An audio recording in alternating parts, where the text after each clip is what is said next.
If you work in corporate, but you've been wanting to become your own boss and start your own business, but wondered what would you think after you got started? What were some of the things that you wish that you would have known beforehand? Well, this video is for you because in this video, I'm gonna give you 6 things that I wish that I knew before leaving my job and starting a business. If you don't know who I am, my name is Matt Pinkarina. I'm the CEO of the Assett franchise. Once upon a time, many years ago, I was once in your shoes, stepped out, became my own business owner, and founded our company. And here we are today with a nationwide brand. All right, so let's dive into what you need to know before you leave a job to become a business owner. Number one thing that I wish I knew about and that you should be aware of is what is operating capital. Did you know that it takes more than just buying some things in order to start a business? You actually need to set aside some extra money in a bank account that you're not going to touch.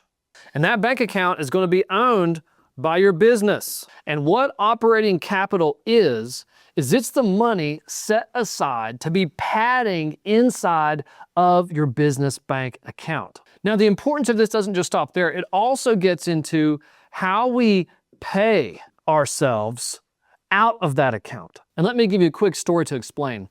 Years ago, when I first became a business owner, for the very first time, I had a small cleaning business, very small. I was eager to get accounts, no matter who they were, what sizes, and we got our largest account at that time for about $2,900 a month. But the trouble was, this specific account was tied to an organization that took a long time to pay their bills. And I hadn't learned how to negotiate at that time or had any advice on negotiating. So we started cleaning that facility for $2,900 a month, but we didn't get paid for 90 days and sometimes more. So what that meant was if I started off with this amount in my operating account, we would go a month and we would lose some money because we're paying our staff, right, to clean the account. We would go another month, we would lose some more money because we're paying our staff to clean that account. We would go another month and lose even more money. And then we would get our pay for just that first month, right? Now, just to be clear, that is a terrible cleaning client. You don't want any sort of customers like that. But it's a great example of why you need operating capital. And as it turned out, I would see that we on paper made money that month, right? So I would see that actually our profit was higher because we had that new account, right?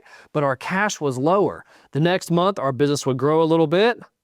Our profit would reflect higher, but our cash was lower because we were paying out without receiving our money. And so what I was mistakenly doing was I was trying to draw out and pay myself from this difference right here. And it wasn't that exact difference, but I was pulling money that didn't exist, and our bank account actually bottomed out to the point where I had to pay back into the company to keep it alive until our cash flow got positive from that account. What I should have done and planned ahead for was a business income like this that would go up and down and up and down.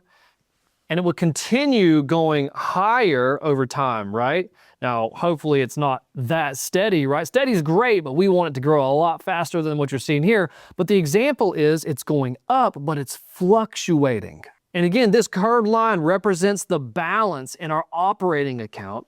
And what I should have been doing is taking slices off of the top. And you can see the slices get bigger and bigger and bigger, but they still increase and allow the balance to grow over time so we can continually invest more in the business. So just know that if you pay yourself this whole slice right here and you take everything out of the company, well, then your employees aren't going to get paid. There's going to be bills that don't get paid. Don't take everything every single time. You have to be diligent about how much profit you can pull out of your company to keep it growing. Number 2 is what I call ego spending. Along with my misunderstanding of operating capital and paying myself, I thought I had a little bit more flexibility in my cash flow than I really did. And so what I mistakenly did instead is I spent $800 to about $1,200 a month on an assistant. Like any good business, I wanted someone to be able to answer my phones and do different office tasks, but it was far too soon in my little business. And really, when I look back, it wasn't so much about having help with those things. It was just that I wanted to feel like I owned a business. And I wanted other people to hear about, oh, Matt has a personal assistant. The irony of it was I wasn't even hardly able to pay them that much because they had to work part-time and for a pretty low wage. And ultimately, what ended up happening is the value they were able to bring the business, because I didn't have very much going on at the time. They were just sitting around waiting for me to tell them things to do, which is a whole nother part of being a boss, right? But the value for the money was dramatically low. It was purely an ego spend. I tried to justify it with my own practical needs, but I could handle things just fine. And so what really hurt with this is at that time, $1,200 for me was a lot. So I ultimately, and realizing that there wasn't much for them to do, I walked into the office a few times, which was a very cheap office, and they were just sitting there playing on their phone. I'd try to ask them what to do, right? And I realized my money was going nowhere. Their time was going nowhere. They're just sitting there collecting a check.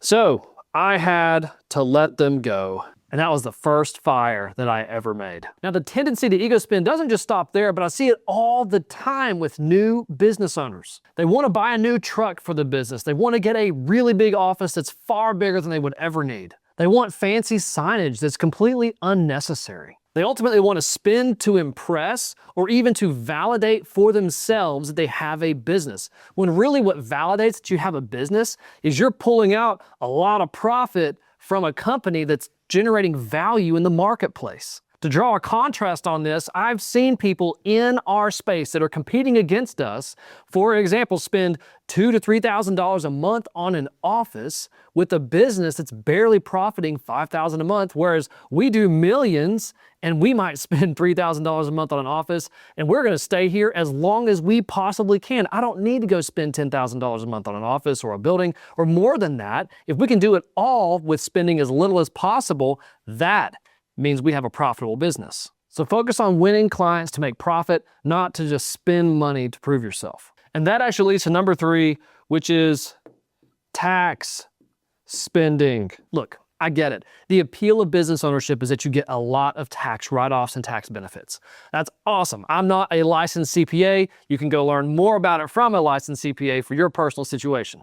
But time proves over and over again, you're more advantaged financially to be a business owner. Now, what I see people do, and it bleeds into the ego spend a little bit here, is they'll go buy the big truck solely because they get a write-off. When in all reality, they don't need that big of a truck to do whatever their business needs them to do. Just because you can write just about anything off in your business doesn't mean that you should go spend all this money in your business. I'm gonna tell you something a little bit controversial. It's okay to pay your taxes. Jesus said, give to Caesar what is Caesar's, and to God what's God's. And ultimately what you become, if you keep trying to buy things just to get write-offs and you're not actually using the things that are bought for the company, is you become a hoarder that's broke. Now, what I'm not saying is don't take advantage of the fact that you get tax deductions with a business. There is a time and a place for major investments and expenses for your company and getting the tax advantages for those. But just because you now have access to write-offs doesn't mean you should just chase anything because it's a write-off. And if I could say it this way, the more you pay in taxes at the end of the day, after getting as much write-offs as you really needed, the more taxes you pay, the more valuable your business is because the more money it put in your pocket. My CPA always tells me, Matt, I don't want you to pay any more in taxes than you need to, but I want you to owe a lot. So get the write-off shiny object syndrome out of your head and be ready to make money. Number 4 is you must work in your business before you can work on your business. The reality is if you're afraid to get your hands dirty and understand every part of your company, then you're going to hurt the growth of it. And actually, this is a personal lesson of mine. Here's the quick version. I had a little cleaning company years and years ago. I didn't like to go out and clean. I hated it. I stayed away from it. I always delegated. I overpaid to have it done, so I wouldn't have to go do anything. I never cleaned a house. I did some house cleaning and commercial and things like that at the same time. But the thought of cleaning made me stressed out. It made me sick almost inside. And so I depended on other people's expertise that I was paying. And if they turned over, that caused a lot of problems. And if clients had questions and if employees asked things, and I didn't really have any thorough, detailed answers. Fast forward to 2019 when we founded Assett Commercial Services. We went fully commercial. I cleaned the first accounts myself for the first few months. I was highly involved in training and bringing on good staff to carry all the training forward and to help grow the company. And here's the difference. That first little cleaning business couldn't even feed my family. My wife still had to work. Whereas in 2019, when we launched Assett Commercial Services, and now we franchised it, it grew literally more than 10 times faster. My wife was able to leave her job months in and completely transformed our lives. And so much of that is because I was willing to dive in and understand every nook and cranny of my company, which then made me far more effective when I moved more and more into working on my business and doing a higher value and leadership tasks within it. So I wish that I had known this all those years before in that little business, and we could be so much more ahead of where we even are now. But you have the chance to start off on the right foot and embrace working in your business, no matter what type of business you decide to start with. Number 5, and I really wish I knew this one sooner, is that no one cares. Sounds like a real bummer, right? Here's what I mean. Let's look at your employees, right? You get going, fantastic. You're managing things right, not making the same mistakes that I did. You got some great people on board. Well, let me tell you something. There's something special about Sam Walton, the guy who founded Walmart. There's something special about Steve Jobs and Apple. There's something special about Elon Musk and Tesla and SpaceX. No one will care for your business like you do. Even if you get them bought into an exciting new product or vision or the mission of your company, they're not going to feel the same as you at the end of the day. No matter who it is, you have to recognize that your business is your baby. And it's up to you to make sure that your baby is taken care of so that it takes care of you. So that is where you get into things like delegating. And it may sound sad to say it, but the mark of a novice and new business owner is they believe a little too much in people. They want so badly for people to understand what the business needs, so they give them very vague instructions. I remember in a past job I worked for a boss that really wasn't that great. I'm not saying I've been the best boss either, but this boss gave me some pamphlets and said, go out and get us some accounts. That was it. There was no training, instructions, metrics, accountability, nothing that was there to help me. It was just, he hoped that I would really grab onto it like he cared about it, which is what's ironic, right? Because now I'm sitting in this chair and yet I was a terrible employee and performed terribly for him in that situation. That's because nobody cares like you do. Even if they have incredible potential, you're the one who cares more. So when you go to grow and you hire employees, be sure to give them what they need and be sure to establish accountability whenever you're delegating. And not only does this apply to employees, this also applies to your customers. You have to grasp that your customers only care about themselves. So everything that you do needs to affect that and be aligned with their own ego. I see it all the time where new business owners try flashy things or they talk about how great their company is and how much it means to them. Nobody cares. They only care about what the company does for them. Now, that's not to say anyone's going to dislike your company or hate on your company. It's just recognize that whenever you're talking about what you do and what your business is going to be all about, that you're not trying to make them feel about it the way that you do.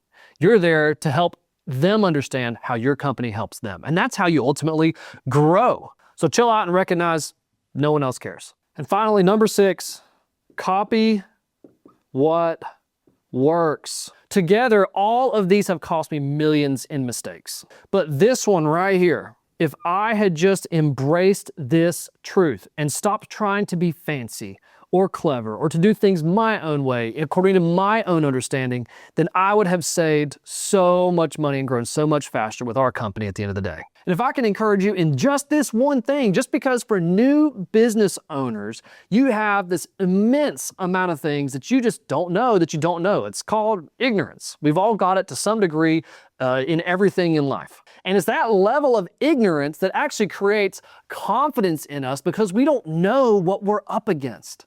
And so we feel like we know what to do, or at least we know enough about what to do. We don't want to spend the money for advice. We don't want to do just like what everyone else has done in order to get started. We want to do things our way according to our understanding. And that's natural. That's our ego playing in there, right? This reminds me of Proverbs where it says, don't lean on your own understanding. And in the business world, that means copy what works. Later, After you have understanding deeply and you have results and you have cash flow and some money to test some things out with, later you can get creative. Think about it in the sports world. This is why coaches exist, for specific athletes that are doing specific events in sports. They need someone there who's seen the different scenarios to tell them, here's the exercise you need to do. Here's the stretch you need to do. You got injured. Here's the way to handle it. Here's how you can come back faster. Here's the correct form and the correct technique to go forward, instead of an athlete trying to make up their own style of running.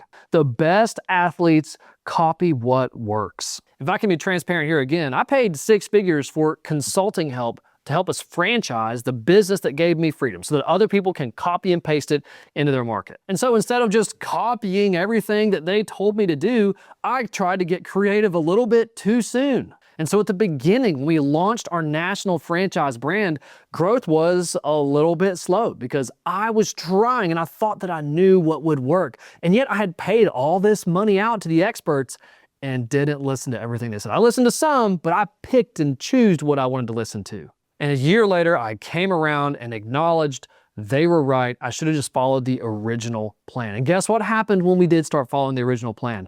We started to grow, and we grew pretty quick. And I have to put in a shameless plug here. This is exactly why I franchised our business. It's because we figured out a way to do it.